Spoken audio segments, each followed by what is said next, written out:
The lord. ఈ రోజు దేవుని జీవవాక్యము కీర్తనల గ్రంథము 34వ కీర్తన 7వ వచనము. యెహోవా యందు భయభక్తులు గల వారి చుట్టూ ఆయన దూత కావలి ఉండి వారిని రక్షించును. Psalms 34:7.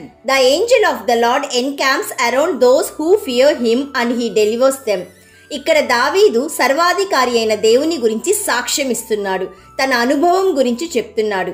దావీదు వెళ్తున్న ప్రతి శ్రమ నుండి, ప్రతి ఆపద నుండి, వేదన నుండి యెహోవాయే తప్పించాడు, యెహోవాయే ఉత్తరం ఇచ్చాడు. కాబట్టి యెహోవా యందు భయభక్తులు గల వారి చుట్టూ ఆయన దూత కావలి ఉండి వారిని రక్షించును. ప్రియ సహోదరి సహోదరుడా, ఈరోజు దేవుడు నీకు గొప్ప వాగ్దానం ఇస్తున్నాడు. ఎప్పుడైతే నీవు దేవుని మీద ఆధారపడి ప్రార్థన చేస్తావో నిన్ను కాపాడుటకు దూతలు రారు, స్వయంగా యెహోవాయే వచ్చి నీకు ఉత్తరం ఇస్తాడు. నీకు కలిగిన భయములన్నిటిలో నుండి ఆయనే తన బాహుబలం చేత తప్పిస్తాడు. ఎంత అద్భుతమైన వాగ్దానం! కాబట్టి నీవు దేవుని దగ్గర విచారణ చేయగా దేవుడే స్వయంగా వచ్చి నీకు జవాబిస్తాడు.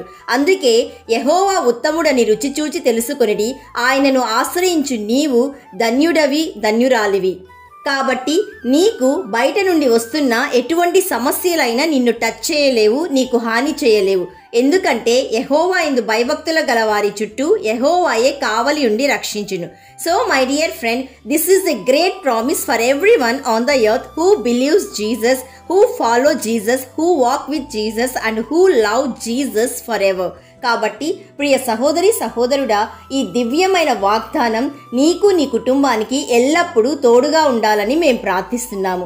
నమ్మిన వారందరూ ప్రార్థనలో ఏకీభవించండి.